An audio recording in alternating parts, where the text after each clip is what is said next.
Welcome to this week's episode of Top Lines and Tales, your weekly livestock podcast. And as always, we'd like to thank our sponsors, Harbro, for their continued support.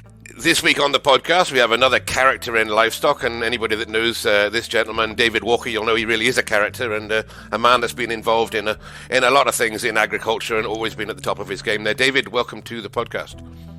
Yeah, thank you very much. An honour to be asked to be on here. I just hope I don't upset too many people. I'm sure you will. I'm sure you will. Yeah. And we just go back to your beginnings. Your family originally were in the shortbread business up there on the side of the Spey there, Walker's Shortbreads, and that wouldn't be a direct involvement in your own, though, David. You haven't been out there making shortbread yourself. No, everybody would be glad that I don't make it. And I know my mother was a bit disappointed that I didn't go into the business for a start. But then as I got more into the farming, and I've known since I was a kid I wanted to be a farmer. And as the more I get into it, the more she thinks, gosh, she thought that, it's better that you did your own thing rather than just follow the party line. And I'm not a good one for following party lines. I'm sure you'd make some good shortbread if you gave it a go. Made a fist of it.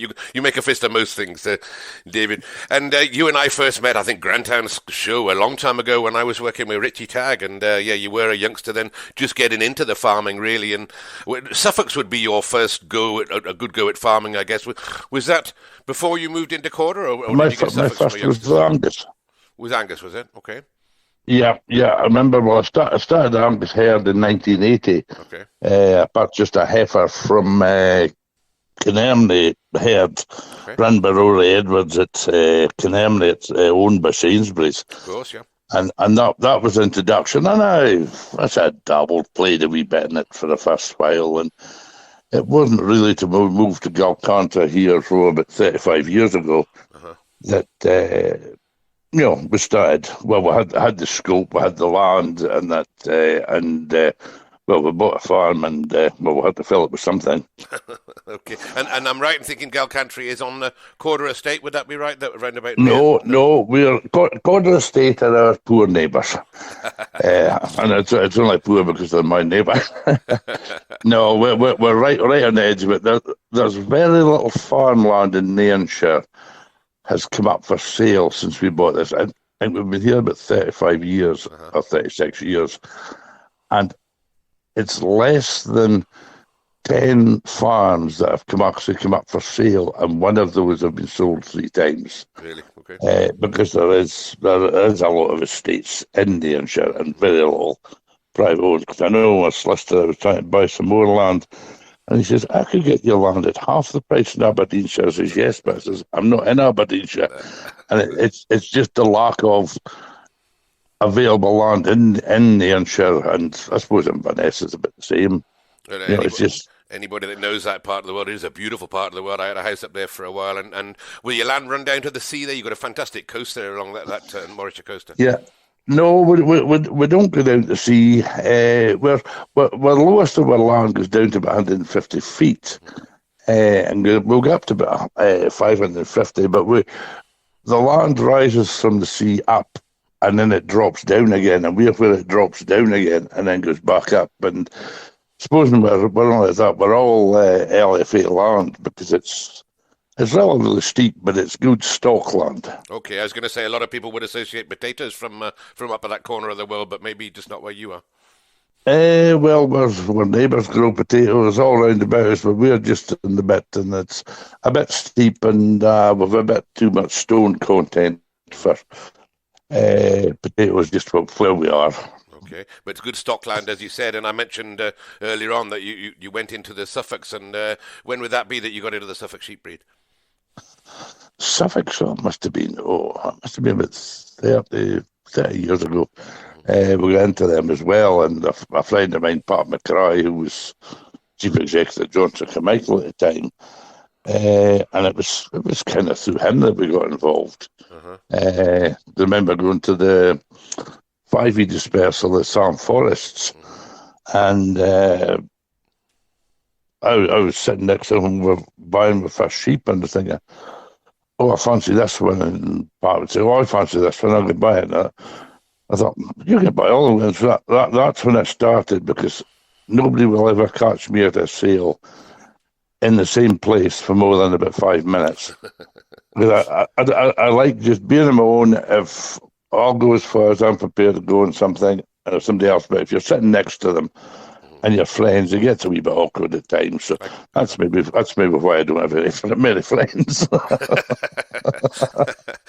But you did buy some good sheep. I know later on I remember you buying a sheep at Gordon Wilson's, but you bought some good original stock from the right homes, didn't you? As you said, from dispersals. Yeah, we did, and we did very well with it. With success at the Highland and the Royal when it was in the go, and reasonable success at the sales and that, and it was good fun. But I had a good friend of mine, Duncan Gill, when he was still alive, and Duncan and I, we used to bounce off each other, and but then when Duncan passed, wasn't the same. Okay. Wasn't the same, and a lot of the characters that were in it, like Jimmy Douglas and John Sinnott. Well, I even remember John Sinnott's father being in it, and there's still some of the characters there, but it's changed. I think that job's changed a lot now. And hot property back then. They were talking sort of late 80s, early 90s, aren't we? I mean, Suffolkers were absolutely flying then, weren't they? From the mares at Muresk and what have you. All of a sudden, the trade went from being fairly low to these big numbers, and every year they were breaking records and what have you. And you were kind of in there amongst that time, weren't you? Yeah, we were in there and we were watching it. We were dreaming of getting it. We ended up spending some of it, but maybe not getting it back. But it was. No, it was exciting times. Everything was every year it was kind of up and up and up, and no, it was enjoyable to be involved in the excitement, the buzz of the sales. The sale was held in Edinburgh. That was fantastic. I sold out just about the time it changed away from Edinburgh. And it wasn't the same then. You mentioned a few names just now, and and I mentioned Gordon Wilson as well. A lot of those sheep came out of that one area of Aberdeenshire, didn't they? Up around about Turriff. All the good sheep seemed to come out of that one clique, didn't they? It was all that one bit, and it just seemed to be the good heavy land that seemed to grow bone and muscle, and it was just a fantastic piece of land. I know we were probably maybe a bit. Our land maybe wasn't just quite as good for service. We could put beautiful skins on them, but we couldn't get quite the bone in it that some of these other people were getting. And the bone was what it was all about back then. I think it's gone full circle a little bit now. They realised that some of these heavy bone sheep were getting a bit too heavy for the commercial man, these big-headed sheep as well. And as you said, the job changed, didn't it? And that was kind of when you went out of the Suffolks then, David. Did you see the writing on the wall there a little bit, or just wasn't there room for everything? No, well, the reason I didn't actually intend to go completely out of them, but I decided to cut my numbers way back, and I'd selected out 17 ewes I was keeping, and I had a reduction sale in Stirling. And over the years, all the people that had been taking money off me when I was building up the flock weren't there at the sale, and actually came home in a rage. And I thought, well, I've kept 17, I'll be buying it, need a tap in July, and they'll be back there standing waiting for my money. And I thought, bugger it, I'm just getting out completely. So that was the reason I went completely out. What year was that? Oh, God, 10, 12 years ago.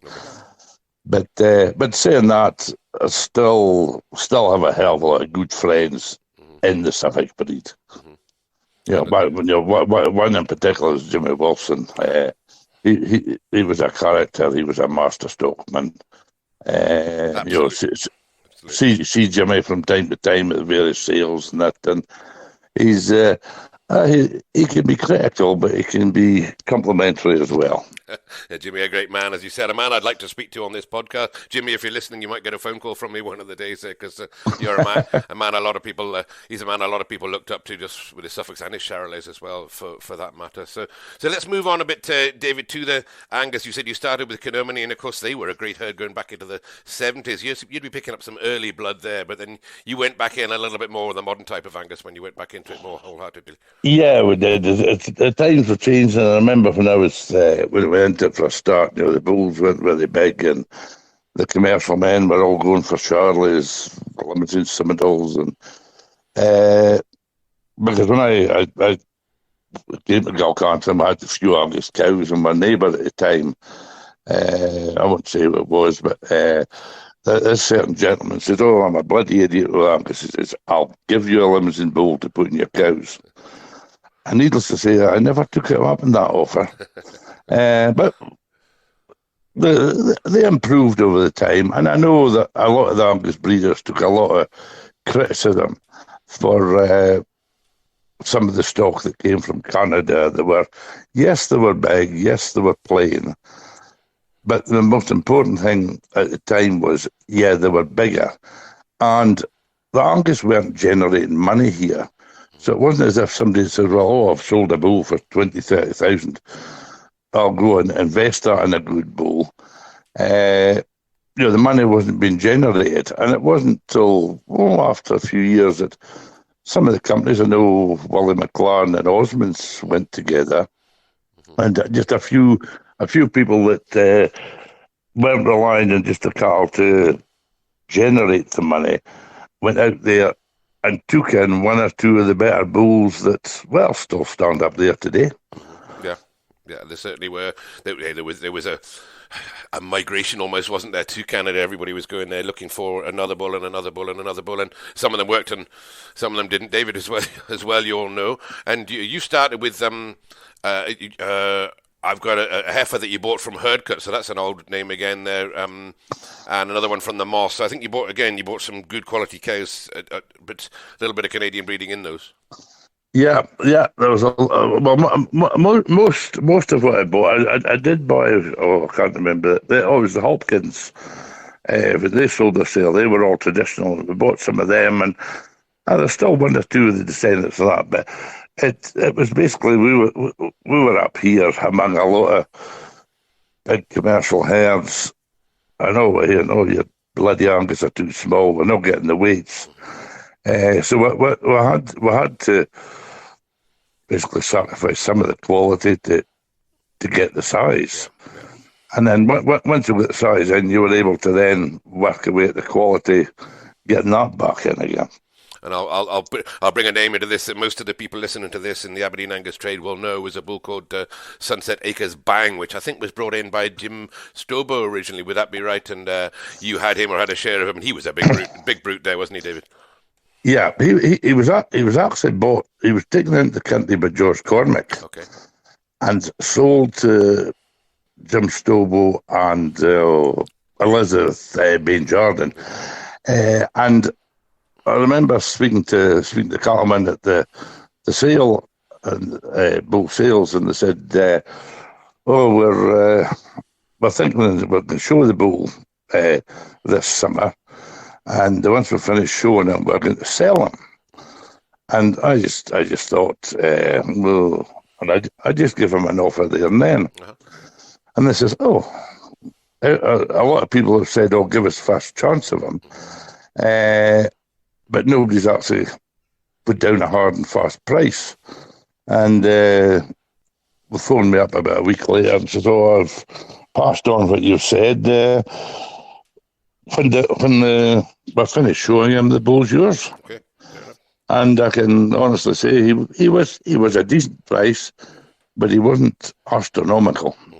Okay. And he'd be in good fettle when you had him, I suppose, if he'd come from the show circuit, and he'd be fairly full. What sort of age would he be then, David? He was about 5, 6 year old then. Okay. Well, that season he'd come off the back of, he won the Royal, he won the Highland. I know he won the Border Union as well, and I probably won some other ones as well. But he won the Highland and the Royal. And cause I remember speaking to Willie McLaren, and at the Highland, and nobody knew that I was getting them. And I said to Willie, "Oh, congratulations, Willie." I says, "But I had to say I was rooting for the other bull."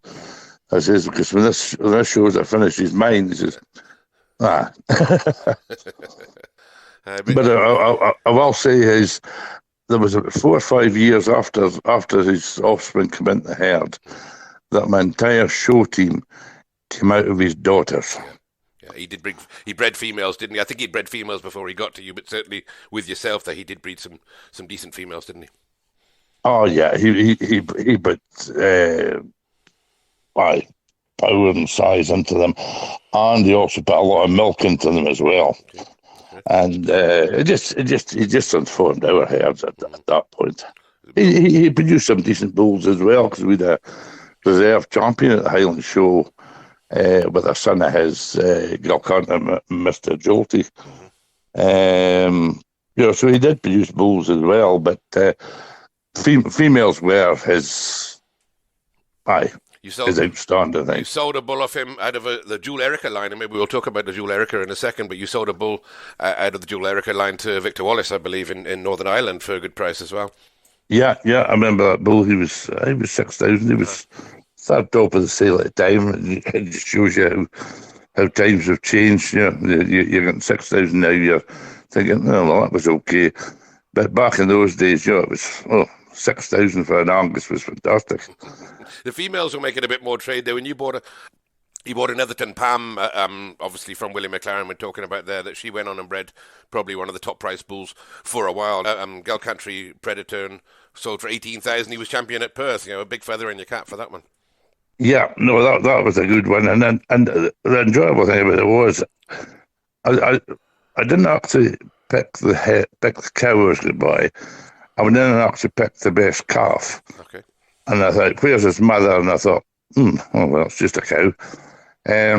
But I just stuck by it and I bought it, and it proved right. And she cost me 3,000. And the next sale, I went up to young Willie McLaren and I says, "Do any more cheap cows for sale, Willie?" I was told to go away in no uncertain terms.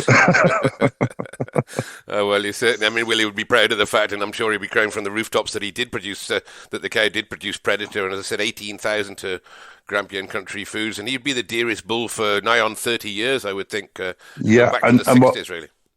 And at that point, he was actually the October record. And but that only lasted about a year or 2 years, because I knew Lady Glendyne bought a bull for 24,000 a couple of years later, which did that. But at least I had the record for a year. Well, you started it though, David, didn't you? There'd been nothing near that trade before. For all Neil Massey had been in amongst it. You started the dearer bull starting to come out, and then Angus was starting to rise up back in popularity again, and all of a sudden there's a lot of these high prices starting to come in round about then. Yeah, and I think it was probably by who it was that had bought them, thinking, oh, they're looking, and it just developed on by then. But I remember the day we sold them. I come out of the ring, and Ray Grieve came in behind us, and I remember getting out of the ring, and all I heard was the auctioneer says, "What you wanting for your bull, Ray?" He says, "Just stand on." I think they'd all have enjoyed that one, and he was the top prize bull by quite a bit in that sale, wasn't he? And he went on and bred that. That's the thing. There were a lot of Predator bulls came back to Perth, and in quite a few herds, and he did breed. Oh yeah, he bred well, very well, and. We used him a wee bit here as well, but I know a lot of people did. A lot of good, fleshy commercial bulls came off him. And I remember I was a limousine breeder. In fact, Duncan Gill's brother, John Gill, came up to us and says, "Thank Christ there's not more of that bulls about." I said, "What's wrong with them?" He says, "Well, that's the limousine boys with the buggers." Fair enough. So, so that was it's odd comments like these that make you smile. Aye, indeed. And you went on, talking to top prices, you went on again and put yourself on the other side of the table now when you bought the Cardona Jewel Eric. A little bit later that would be. Was that middle 2000s for 38,000? Yeah. Again, a record, I think, David. Yeah, well, I think it's still the record at auction. Yeah, he was a tremendous bull. He was champion at the time, and I didn't think I'd have to go quite that far to get him. And I was pleased I got him, but it was a strange feeling spending that much money and trying to have one bull. I've never gone that far since. I maybe spent that amount of money, but I expect a float load of them for that now. But yes, it is. It's a lot of eggs in one basket when you're putting that sort of money. He's got to go to all the cows. But he was a dual Erica, and I mentioned earlier on that you had a dual Erica cow as well. And that dual Erica line is still one of the top lines in the Aberdeen Angus breed, isn't it? Oh yeah, it is. It's a farm that's done really well, and I remember. I remind Dave Smith. He used to show a lot of these dual Ericas, along with the Ericas and it. And it was just some of that Dave Smith breeding will go all the way back through the 3 or 4 herds that he was involved in, right the way back to Bob Adam from Newhouse and back to the turn of the century, that dual Erica line. So and still going strong. Yes, it is. It is. I know we've got quite a few in the herd here, and it's funny, I was talking about Dave Smith, because the bull Battling Patriot, that Dave was pretty well involved with, and a lot of his show cows came off him. We ended up getting the semen rights to him. Okay. And we've aired quite a bit of the herd to him this year. We've had 1 or 2 before, and they've been quite good, so I thought, we'll AI some this year, and hopefully with the weight range of the fat cattle now dropping a bit. And I thought, well, we were still a big bull. Let's go back to that, because I remember the cows that Smithy used to take out and show, and big, sappy, fantastic cows. Mm-hmm. And put a bit of weight in them, as you said, a bit extra depth in them. Not quite the tallest. And you've still got Angus, as you say. How many Angus cows are you running these days, David? Well, I think we're about 150 at the bull this year. Mm-hmm. Still out there on the show circuit with them when you can? Yeah, we have. We've got a new Callum, he's not new now, but it's 3 or 4 years, Callum Innes. And he's a bit fanatical about it. And because we tried hard to get Carmen to come up here, and we spoke to a lot of good men, and terms and conditions were spot on. Yeah, they'd come up. Spoke to the wives. It's too far north, and so we've got him. Callum is a good lad. Callum has been in touch with me, actually, because he was interested in some of the pedigrees of some of your animals, and he was chasing me one time for a few pictures of some of those, and he sounds like he's dead keen, so just the right man for you. Oh, he's just fanatical, and I know he's. A lot of people are wondering how he's managing to get here, and I'm not going to tell them, but he pestered a heap of people in America. That were showing steers in the likes of Texas, where it's hot all the time, and asked them, how do you grow the hair? And most of them just told him to bugger off. But one person told him how he did it, and it's working, and I know what it is, but it's Callum's secret, so I'll just leave it with him. Good stuff. No, those are the sort of things you don't say on Top Lines and Tails. If we move on from the Angus, it sounds like you got the Angus in the right place just now, but your other love and a passion, and probably more of a passion, I guess, is, well, apart from Beverly, is your Clydesdale horses, and I think you and Beverly between you have brought that to the fore and loved every minute of it.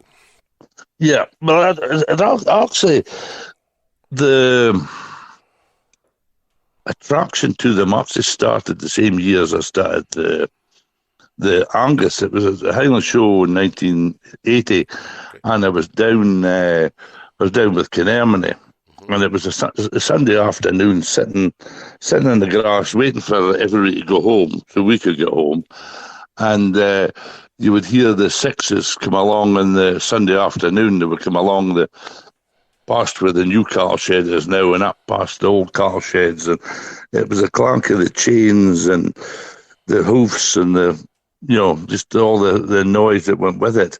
That made the hairs rise in the back of my neck, and I thought, one day I'd like to be involved in that.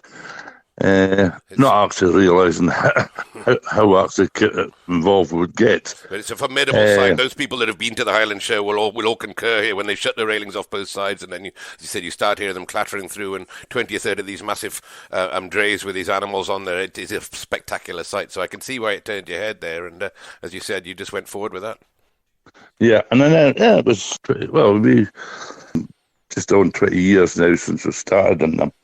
We bought the first one. A friend of mine, Robin Lang, had been judging at a show, and I just said to myself, with like Black Isle Show, and we ended up buying the one that was champion there. And there was actually a bit of a story because we went to Granton Show the following week to try and buy it, and Bev said to us, "Oh, you didn't even ask a price on that horse." I says, "No," I says, "There's no well the day." I says, "I'm not buying a sick horse." And actually ended up buying it at the Suffolk dinner. Right. Okay. You're odd later on that year. By that time it was better. Okay. And what did you call her? Was that Jubilee Girl? No. Yeah, that was our Jubilee Girl, and she produced two absolutely fantastic females, Galcantray Angel and the Galcantray Nicole's Charm. And Galcantray Nicole's Charm won Aberdeen. She was up to the reserve at the last Royal. Along with a multitude of other things. She was first prize at the Highlands. Angel won the Winter Fair, and multitudes of things. Mm-hmm. And the Nicole Mayer, was it her last foal? I think it was her last foal. No, it was her last foal. He went to the police in Strathclyde. Okay. Excellent. And he's been all over the world, and in fact he followed the Queen's coffin up the Royal Mile in Edinburgh. Wow.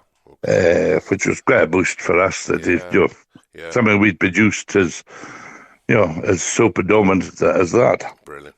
And to go back to the Jubilee Girl, she's known as Madam. There'll be a reason for that, I guess. Yeah, she could be a madam. But saying that, she had her off days, but she had her on days as well, and she didn't like being shown really, but thank God her offspring did. Brilliant. And that was, you said, 20 years ago, and you've just gone on and on then, haven't you? We get involved with a bloke, Jim Young, who's passed away earlier on this year, and I miss him a lot. You either loved him or you hated him. There was no in between. I loved the man, and he taught me all I know in them, and he was a good inspiration. And yeah, I saw two sides of it. He wanted to have this persona that I'm Mr. Nasty, and he thrived in that. But if you went out for a meal with him and that, he was the first one to open the door for a woman. You went up to pay the bill was paid. He'd two sides to him, but he taught me an awful lot about the horses. And I pity that he's the first world show that came to Scotland. He wasn't here to see it. We'll go on to the World Show in a minute because what a brilliant event it was. And you'd been in Canada, I think, buying Angus embryos. So I suppose you're still going back. I'm not quite sure what year this was, and ended up bringing a horse back from over there. Is that right? It was maybe 4 years ago, 5 years ago. I went out, and it was the way that the Royal and Farm Fair said I hadn't been out to Farm Fair for a number of years. And we caught the Royal Angus judging, some of the horse judging, and then went out to Farm Fair and we caught the Angus judging. And with a spare day, we were going out to Miller Wilson's to look at some embryos. And I saw a thing on Facebook, and it said shifting the mares to the winter pasture in Alberta. And I thought, whenever that was, it turned out that was Wes and Christine Gardeco's Kirsten, and we went in past them in the morning to just as a Yeah, tourist, and I ended up coming home without the Angus embryos, but with a Clydesdale stallion. A stallion, okay. What did you call him? Yeah, he was Willoway Quest. Quest. Uh-huh. Aye, And and he's done well. He's produced a lot of good stuff. We never showed him because he took a red worm infection, which kind of stunted him a bit, okay. and we nearly lost him. But we're just glad that he's still alive and breeding, and he's breeding some really nice stuff. He's breeding well. Yeah, slightly different Yeah. type, maybe. Just a different blood people are after, perhaps. Different type. It's more. I know in Canada the driving job is a big part of what they do out there, because the World Show here, there was 3 teams of 8. I know the 2 World Shows have been in, one in Canada, one in America, and there were 16 teams of 8 at each show. Wow. Okay, we'll go on. So you multiply that up. So their emphasis is a wee bit more on the action, bit more size. But we've kind of fallen down that line. More into the driving side of it now. We'll go on to the driving side in a second, but you did sell another colt to Ronnie Blacks at Colessi, and there's another stud there that would be one of the top names in the world. You'd be proud to put one in there. Yeah, I was really pleased. And that was out of a mare we'd actually bought in from Canada. Okay. And Ronnie bought it. It's produced a lot of good stuff. In fact, he's a second prize filly at the World Show off him as well, and he's done very well for him, and that's and just to get something into one of these places is a great boost. Well, you know you've arrived then when you're selling stock into other top herds, do you? And let's go on to the driving side of it. Would that be a little more of Beverly's influence there? Is she the lady behind getting you into the cart? No, it was there was a lot of alcohol involved with that, which I haven't mentioned alcohol up to now. No, true. But I remember standing at the ring at Perth show watching the driving. This was probably the year before we did anything. And somebody says, "Oh, you'll be buying some of these driving horses next." I says, "No, I've plenty to do. I don't need any driving horses." And then the following year we were at the Highland Show, and Jim Young had this 2 driving geldings there, and they were just 3-year-old, just broken, and he was trying to sell them to somebody, but Jim had a hell of a lot of drink that day, and he wasn't running them very straight. So I says, "Oh, give it to me, Jim." And I'd had a fair skinful as well, and so I ran them up, and I remember somebody saying to us, "Oh, I thought you were going to run into the tree." The horses didn't know which side of the oak tree to go to. But now we go around the oak tree and back down, and I threw him the rope and said, "There, when your buyer comes round, give us a hand, give us a shout. I'll give him a run out, maybe help us sell them." Uh-huh. And then a wee while later, I said to him, I says, "How much are you actually looking for them?" And he said a price. I says, "Oh, don't be so bloody stupid." And I just offered him 2/3 of what he was looking for. And he said, "I can't accept that." I says, "Well, I know nothing about driving."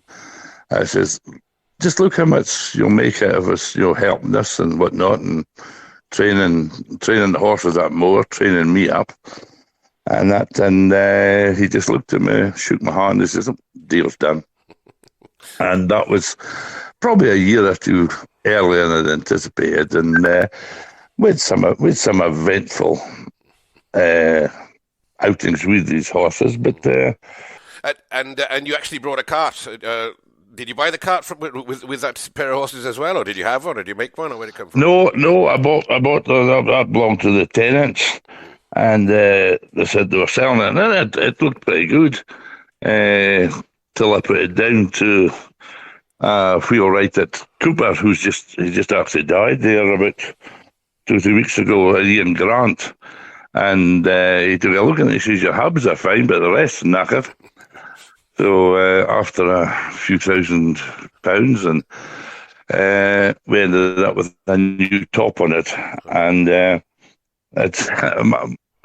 will say probably over the years that we've driven it, he's probably replaced all the wood on it, but Yeah, it was a 1908 ball dray, and yeah, it's done as well. Enjoyed it. It was quite a light dray for just what operating a pair at the time.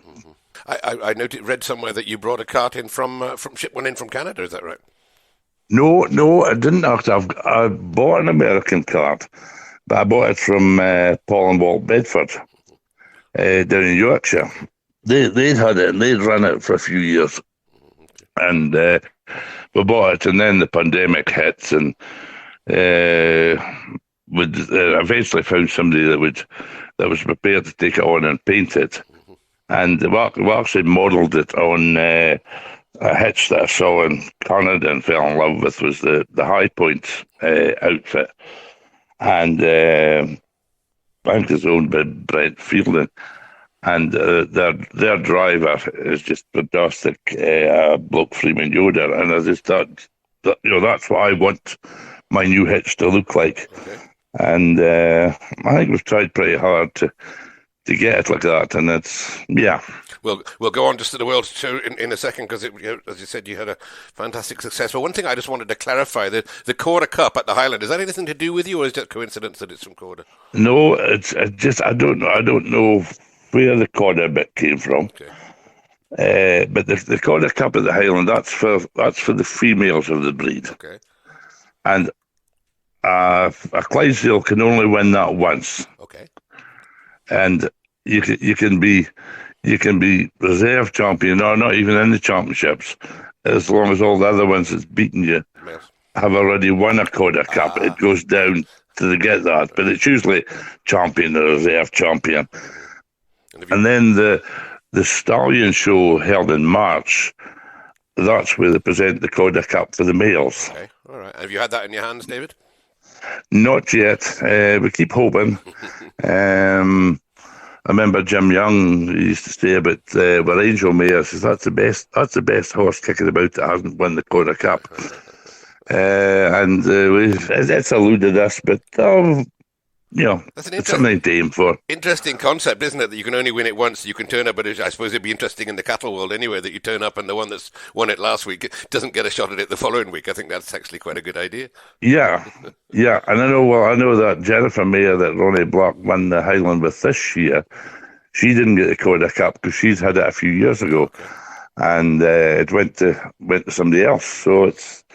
Yeah, it kind of spreads out, but once they've won it, I think it's 3 times or something, or 5 times, they get to keep it. Yeah. But a lot of people want to win it, but I don't think they want it because it's actually quite an expensive cup to replace. Sure, it would be. I've been doing some research in the Angus earlier on, and the Argentinian boys had put a cup in for the best group of 3 in Perth, and I think it was Jay Kerr won it outright after 3 years, so they put another one in, and he won that one as well. They stopped handing them in after that. And let's go on to this World Show then. And I mean, I did a podcast with Derek Skinner a few weeks ago prior to this, and he said it'd be a great event, and I'm sorry I couldn't get to it. I know a lot of people did turn up to it. It was at the P&J, which is quite a new stadium, I think, in about Aberdeenshire there, and some event, David. Yeah, it's actually on the site of the old Rowett building. It's on the same bit as that, straight opposite Joe Cardry from Clydesdale. Okay.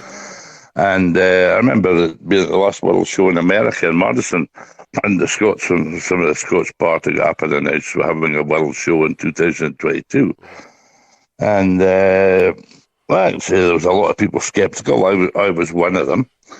That think, where are all the horses going to come from, and what's it going to be like? And but I also did say at the time that if the World Show comes off, you can't have a World Show without a team of 8. I says, so I'll put out a team of 8. Didn't say I was going to win it. I just says I'll have a team of 8 for the show. And I can tell you, as the show got closer, I started sweating. But we got the team of 8 there. It had never actually been hitched before we got to the World Show. It had been hitched as a 6. And it was only at the World Show we actually hitched the 8. And the driver, Logan Ben, that I had over from America to drive it, because he's used to driving sixes and eights, he actually said the 8 went better than the 6. Yeah. Must be phenomenally difficult to get. I mean, it's like trying to time a car with 8 cylinders. I mean, it must be phenomenally difficult to get them all to work and run at the same time. The same type of animals, the same type of gait. I don't know anything about this at all, as you can tell, David. But it must be a huge task to get an 8 to all run at the same time. It is, because what you want good, sound, solid wheel horses that'll pull all day, but then also they're not going to run away with you. Your lead horses out the front, and wherever you're going, when you multiply it up to 4, 6, or 8, you want your lead horses to be able to want to, not want to run away, but they need to get out there, go forward, and then providing you can get the horses, in the swing, the other 4 to be happy in their position and happy with each other, they're not quite so important. But they've got to be happy, because we've 2 horses, and you put them together, they were like a bloody snowplow trying to push each other over the road. You swapped them round the other sides, and they went perfect. Okay. Yeah. So it's just basically your kind of wheel horses are there, the main engine, they're also your brake, and your lead horses that want to get basically out of the road of everything else. Because if the lead ones don't go anywhere, you end up in a heap. What sort of weight are we talking for the cart that they're pulling there? For 8 horses to pull, is that any heavier than it would be for a 6 or a 4? Well, the likes of a small cart, you wouldn't put a 6 or an 8 on that. Well, you could, but it looks a bit out of proportion. But the cart we've had, it's just under a couple of tons. So for 6 or 8 horses to pull, even a pair of horses, I know when we started building this hitch, I went down to the Bedfords and I bought 2 horses from them, and one of them is 20 hands, and the other one's just over 19. And so they'd be able to pull the cart okay themselves. They're big, strong, powerful. But I know some of the traditional people like this at 17.2, 17.3 horses. To say that's more, more what the Clydesdale should be. But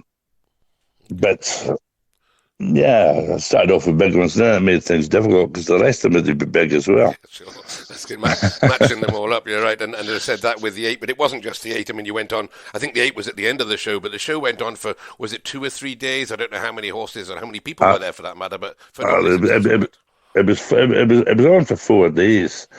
And I know the last 2 days, the letter was sold out, and that was somewhere about 4,500, 5,000 people. And the sale was good because back to somebody I mentioned before, Jimmy Wilson, he phoned me up afterwards, and he'd been there on the Saturday. And he says, no, he says, he went, so I went there about 10 o'clock. And he says, a couple of hours, I'll see most things, and that'll do me. He says, I was still there at 7 o'clock at night because there was just, there was something else and something else and something else. And there's a lot of I'm not saying non-farmer people, but non-horse people there, and everybody just loved it. It was a fantastic event. All credit to the organisers to pull it off. As I said, I was sceptical, and I know a lot of people were complaining that it was off-centre in the country, been away up in Aberdeen, but. The venue for it was, the ring was great. The park, the stabling, it was the underground car park. That was fantastic as well. And we're just lucky that it wasn't too wet because you had maybe about a 10, 15-minute walk from the stables round to the ring. So it's, nobody got too wet. And you're but handy for the airport as well, so there'd be a lot of overseas. It's a world convention, so you'd have a lot of people coming in from. Yeah, overseas. well, I know there was well over 200 overseas people there, and the airport was good, and even a lot of people that drove up thought, oh well, it wasn't too bad because it's all dual cars. Right? Sure. If it had been an Inverness and they had to travel that dreaded A9. Then there's had something to moan about. You've had that A9 enough times, I know. Just take on, give us a take on what you actually won there, because I think Beverly was winning driving classes, and every time I kept seeing more rosettes, and that you had a good go, didn't you?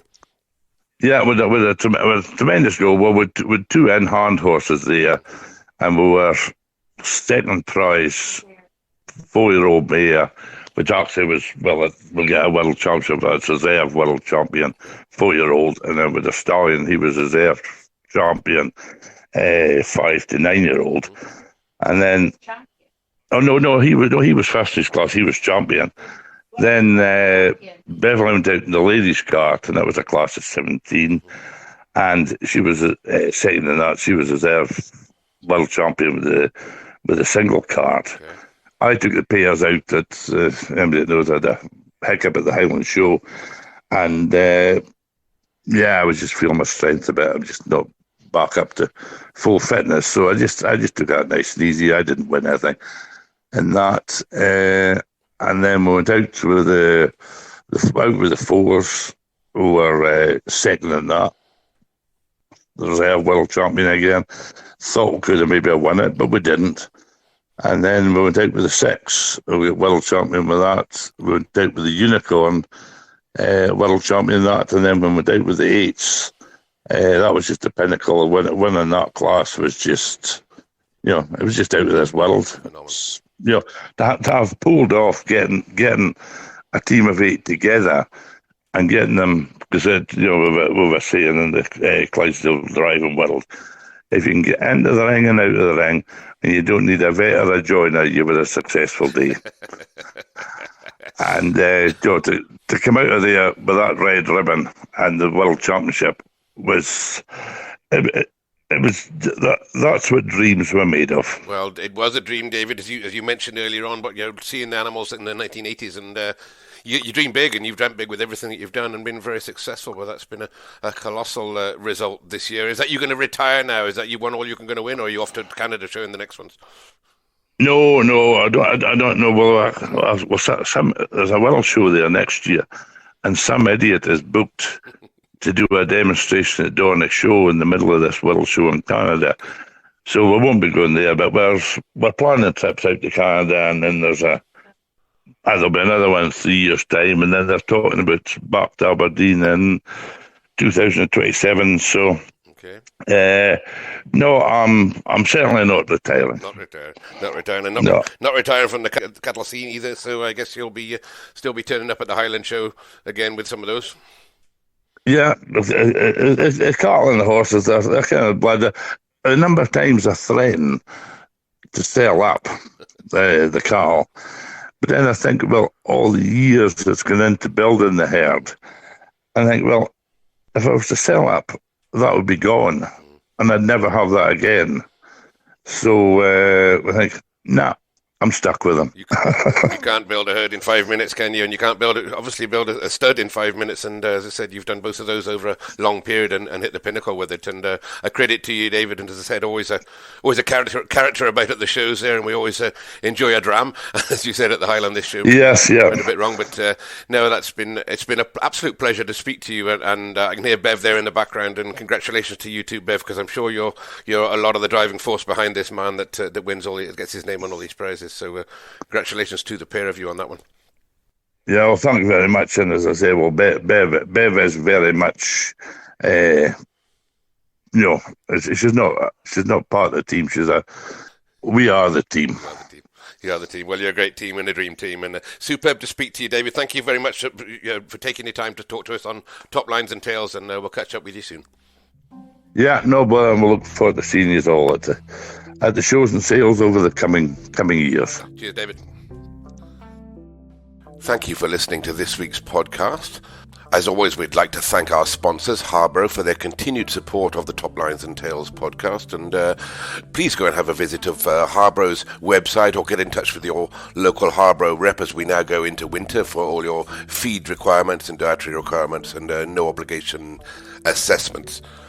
You can find them on the website or on social media and all the usual channels. And while you're on social media, don't forget to take a look at the Top Lines and Tails Facebook page, where you'll find photographs and other information to back up this and previous episodes.